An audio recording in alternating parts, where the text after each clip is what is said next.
안녕하세요. 어디 하소연할 것도 없고 이렇게라도 해야 지난 제 과거를 좀 털어낼 수 있을 것 같아 글을 씁니다.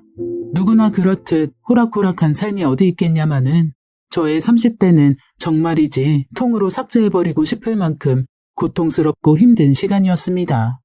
저는 고등학교를 졸업하고 넉넉지 않았던 가정 형편 때문에 바로 취업을 해야 했습니다.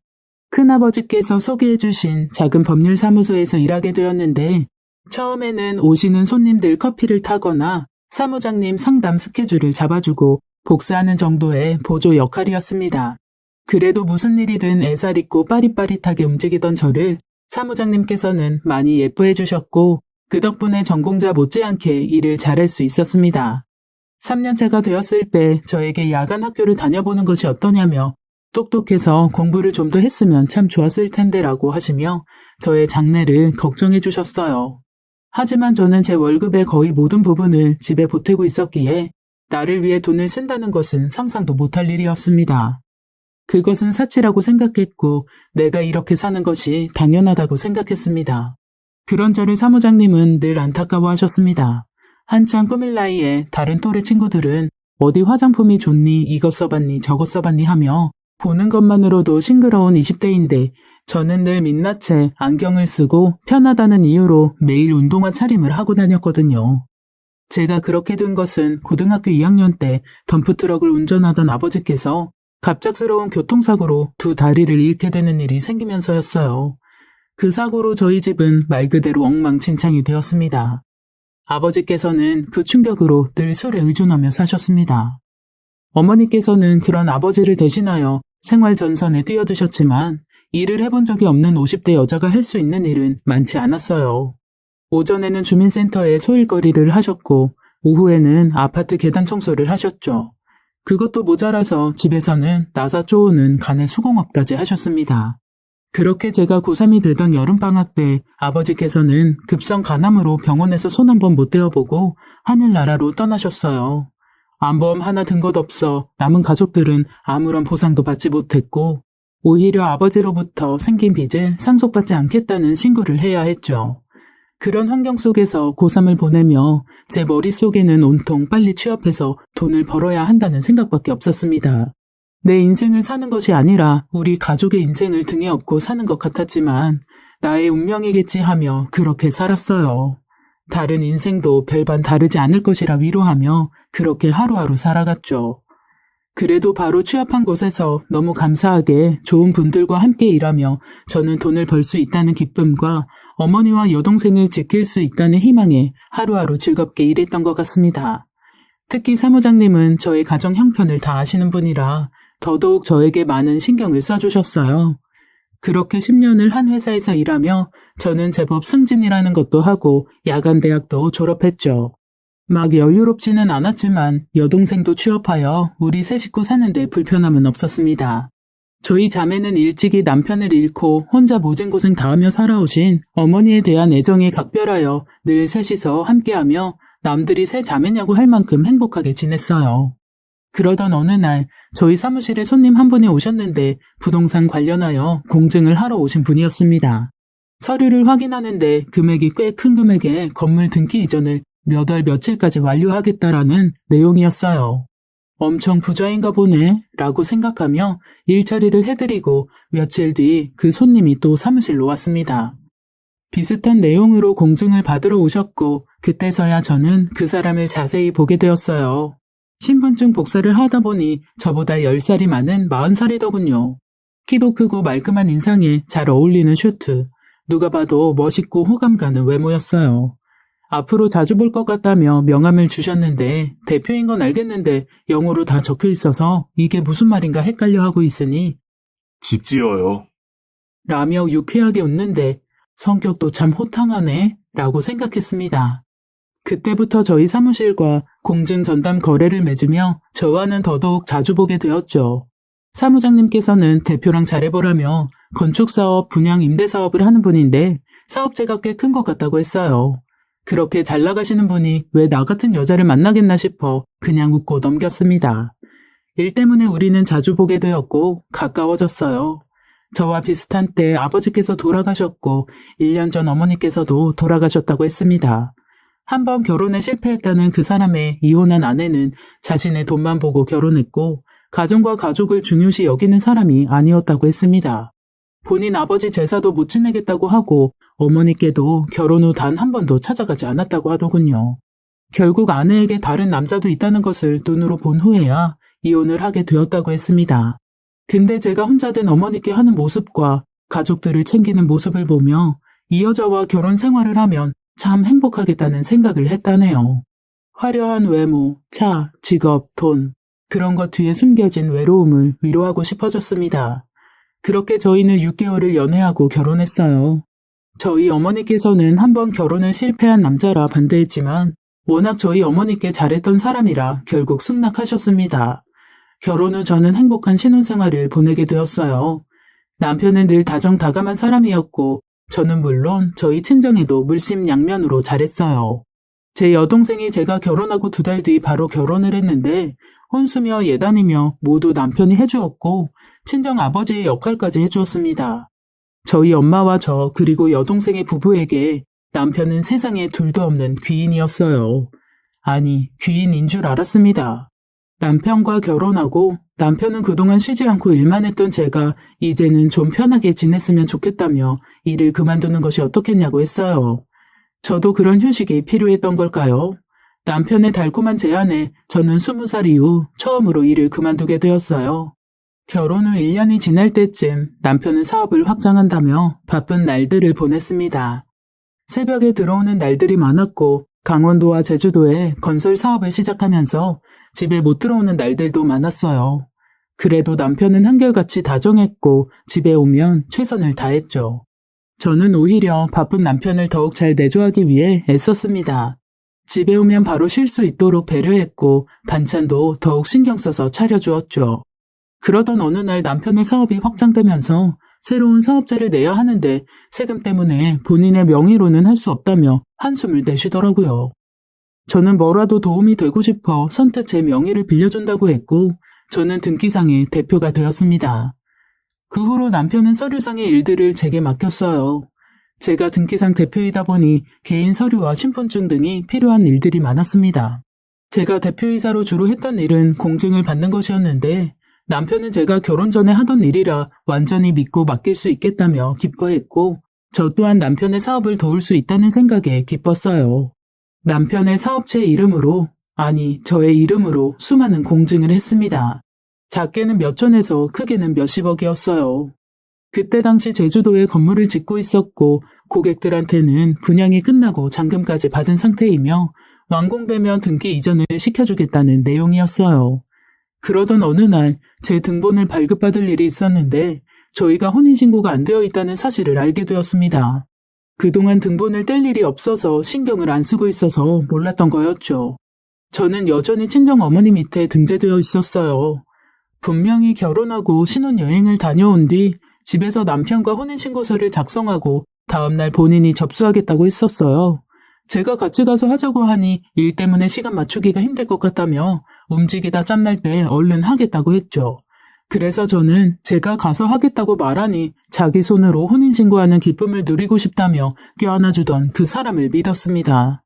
이게 무슨 일인가 싶어 남편에게 전화를 걸어 물었어요.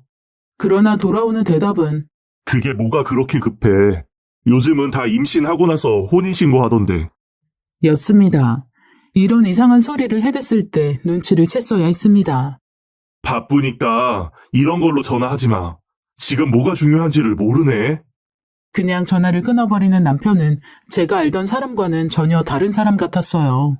그날부터 남편은 매일 새벽에 술을 먹고 들어왔고 안 들어오는 날도 잦아졌어요.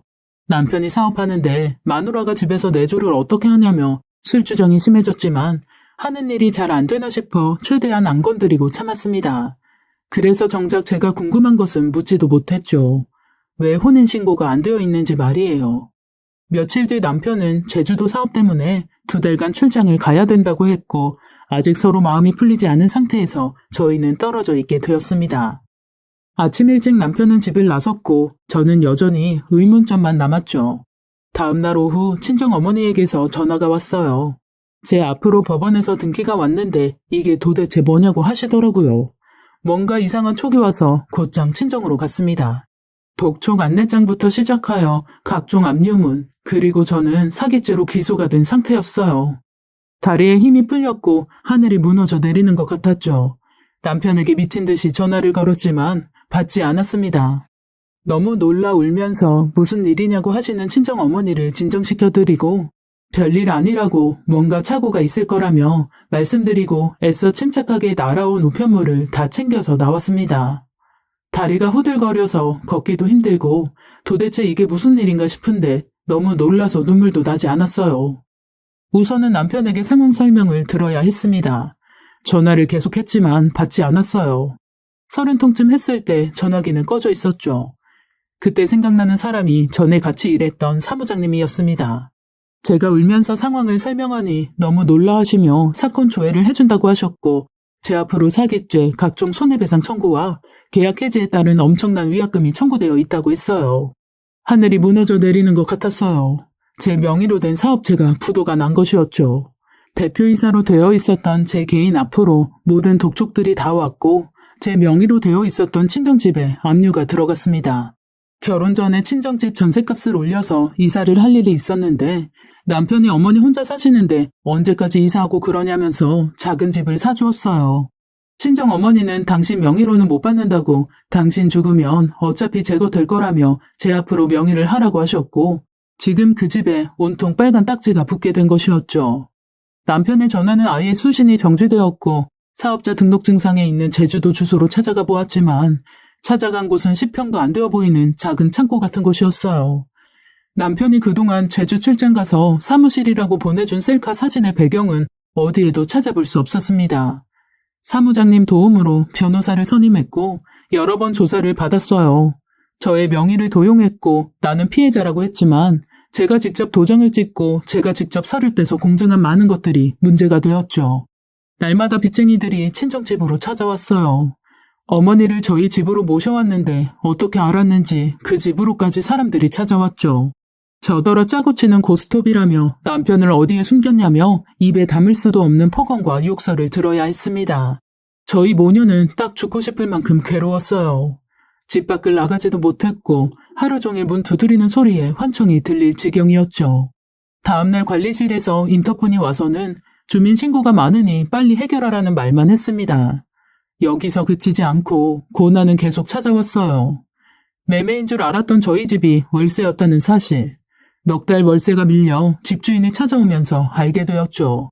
결혼 전부터 남편이 혼자 살고 있는 아파트였고 제 명의로 돌려준다고 했었는데 비용 들여가면서 뭐하러 그러냐고 그냥 두라고 했었던 아파트가 월세였습니다.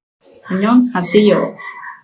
집주인에게 자초지종을 얘기하고 보증금으로 월세를 감하여 달라고 부탁드렸어요. 보증금 1,000만 원에 월세가 150만 원이라며 사정은 딱하지만 2달 안에 집을 비워달라고 했습니다. 친정집도 압류로 넘어갈 판이고 이 집에서도 쫓겨날 상황이 되었어요. 하늘이 무너지는 것 같다라는 것은 이런 느낌일까요? 그날 친정 어머니와 저는 서로를 붙들고 얼마나 울었는지 모릅니다. 남편이 모든 가게를 맡아서 했기 때문에 저는 집에서 나가는 지출에 대해선 일절 관여하지 않았었어요. 남편이 그것을 원했고 저는 특별히 불편함이 없었으니까요. 한 달에 일정 금액 생활비를 받아서 식비와 생필품비를 쓰고 제 보험비, 휴대폰비를 내고 남는 걸로 돈을 모으기도 하고 친정어머니 용돈을 드리기도 했습니다. 저는 왜 남편이 지출을 맡아서 했는지 그제야 알게 되었어요. 모든 것이 거짓말이었죠. 연락이라도 되면 묻고 따지고 싶은데 연락조차 되지 않으니 정말 화병이 날 것 같았어요. 언제부터였을까요? 언제부터 이 남자는 거짓이었을까요?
결혼하고 혼인신고를 하지 않았던 것, 본인 명의로는 어떠한 재산이 없는 것, 제 앞으로 회사 명의를 해놓은 것까지 처음부터 그럴 목적으로 저에게 접근했던 걸까요?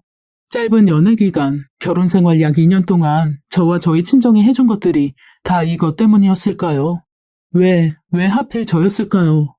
결국 저는 파산이라는 것을 하게 되었고, 그것을 진행하는 2년 동안 빚쟁이들한테 괴롭힘을 당해야 했어요. 파산을 하는데도 금액이 너무 커서 일부 채무자들과는 개인 합의를 해야 했고, 변호사를 선임하여 이것저것 막느라 드는 비용도 상당했습니다. 여동생 부부가 도와주어서 겨우 진행했고, 저는 여전히 연락조차 되지 않는 사기꾼을 고소하게 되었죠. 고소하면서 알게 된 사실은 이런 사기 전적이 있다는 사실과 그 액수가 어마어마하다는 것이었어요. 정말 치가 떨렸습니다. 그래도 저는 신랄 같은 희망 같은 것을 붙잡고 있었나 봐요. 뭔가 잘못됐을 거예요. 그 사람한테 무슨 일이 생긴 것이 분명해요. 혹시 무슨 사고가 나서 죽은 것은 아닐까요? 나한테 이럴 리가 없어요.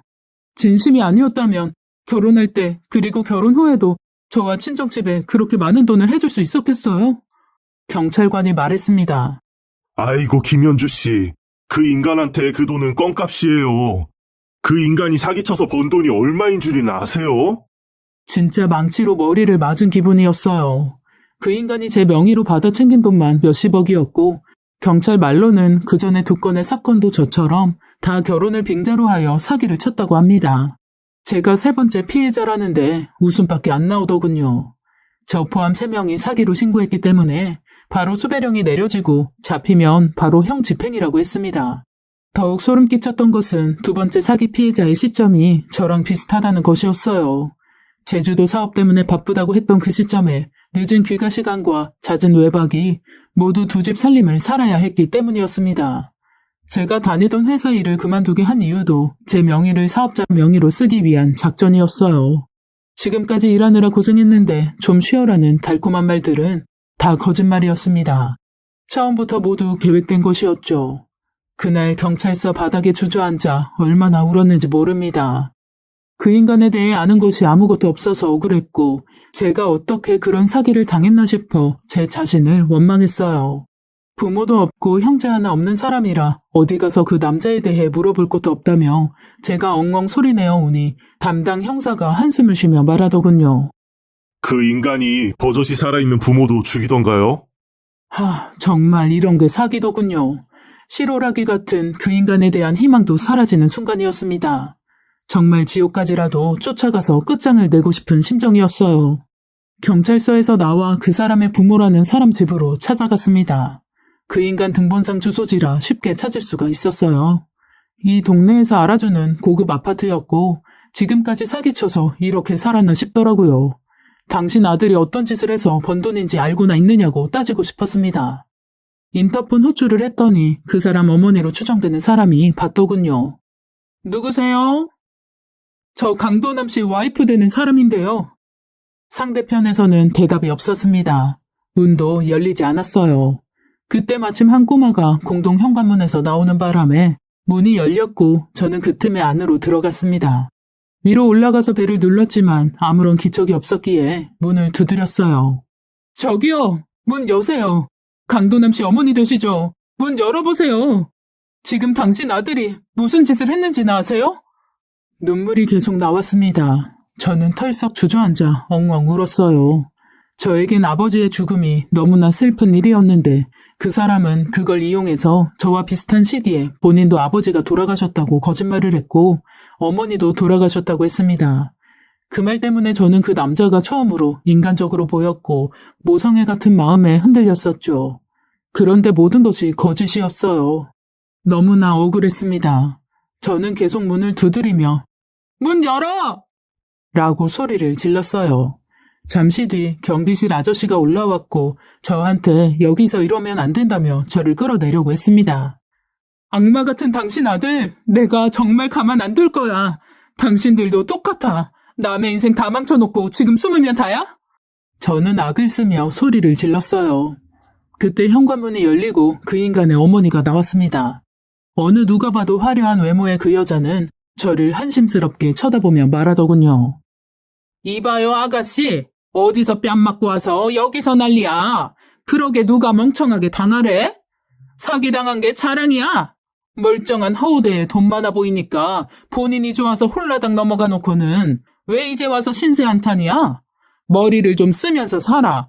아무튼 한 번만 더 찾아오면 경찰에 신고할 테니까 그렇게 알아. 그렇게 문을 쾅 닫고 들어갔어요. 저는 한마디도 못했습니다. 묻고 싶은 것도 못 묻고 사과 한마디 못 들었어요. 억울해 미칠 것 같았죠. 가슴이 답답해 미칠 것 같았어요. 그렇게 제가 살아가는지 죽어가는지도 모를 하루하루를 살던 어느 날 경찰서에서 연락이 왔습니다. 그 인간이 잡혔다며 대질 조사를 해야 하니 나오라고 하더라고요. 그때를 생각하면 아직도 손이 벌벌 떨립니다. 도저히 저 혼자 그 인간 얼굴 볼 자신이 없어서 제부와 함께 갔어요. 그런데 조사실에서 함께 들어갈 수가 없어서 저 혼자 들어갔는데 그 인간 얼굴을 보는 순간 다리에 힘이 풀려서 털썩 주저앉았네요. 그냥 하염없이 눈물만 나왔어요. 그 인간을 만났을 때를 상상하며 온갖 잔인한 말들과 나한테 도대체 왜 그랬냐고 따져 묻고 싶었던 말들이 너무도 많았는데 아무 말도 할 수가 없었습니다. 마음속으로 수도 없이 그 인간을 때리고 끝장을 내주겠다고 다짐했는데 말이죠. 여러 가지 대질 신문이 이어졌어요. 남편은 제가 원해서 대표가 되었고 모든 돈거래도 제 통장으로 한 거라고 본인은 그 돈을 만진 적도 없다며 발뺌을 하더군요. 그때 당시 제 통장으로 들어온 부동산 잔금은 공사 대금과 세금을 내야 한다며 직접 현금으로 주는 것이 이 바다 관례라며 늘 저에게 현금으로 찾아오라고 했었습니다. 그 인간은 끝까지 제 얼굴은 쳐다보지도 않은 채 태연하게 거짓말을 했습니다. 어차피 저에게 현금 찾아오라는 것에 대한 카톡 내용이 다 있었고 이미 다 증거 자료로 제출한 부분이었지만 저는 대꾸할 기력도 없고 그 인간 얼굴을 보고 있으니 토가 나올 것 같아서 자리를 피했어요. 그리고 오늘 신문이 어려울 것 같다며 변호사를 통해서 다시 하겠다고 했습니다. 그렇게 해도 된다고 해서 자리에서 일어나는데 저는 핑 돌며 정신을 잃고 쓰러졌습니다. 주변의 소리는 들리는데 몸이 움직이질 않았어요. 쇼하고 있네. 라는 악마의 소리가 들렸고 제부가 뛰어들어와 욕을 하며 몸싸움하는 소리가 들렸어요. 얼마나 지났을까 정신을 차리고 보니 경찰서 휴게실이었고 조사관인지 경찰인지 담당하시는 분이 저를 마중해 주시면서 사기죄는 양쪽 대질 신문이 이루어져야 하는 부분이 있어서 그렇다고 견디기 힘들겠지만 조금만 더 힘을 내라고 했습니다. 제부 차를 타고 집으로 가는데 제부는 그 인간은 정말 사람도 아니라면서 아까 상황을 이야기해 주었어요. 제가 쓰러지고 놀란 제부가 들어와서 그 인간 멱살을 잡고 주먹을 날렸는데 그 인간이 하는 말이 내가 너네 결혼할 때 쓴 돈이 얼만 줄 알아? 나 아니었으면 결혼도 못했을 것들이 네가 감히 나를 쳐? 적반하장도 유분수지 도리어 자기가 화를 내더랍니다. 저는 며칠을 알아두었어요. 환청이 들리고 지독한 불면증에 시달려야 했죠. 병원에 가니 심각한 공황장애라고 했고 친정엄마는 매일 눈물로 제 옆을 지키셨습니다. 하는 수 없이 심신미약으로 대질신문이 어렵다고 판단해 변호사를 통해야 했어요. 당연한 얘기지만 저는 승소를 했죠. 몇십억을 해먹고 3명의 여자에게 지울 수 없는 상처를 준 그 인간은 겨우 징역 3년을 받았습니다. 저는 저와 같은 피해를 당한 2명의 여자분들과 3년 뒤 출소하면 또다시 고소할 내용들이 있어 준비 중입니다. 안녕하세요.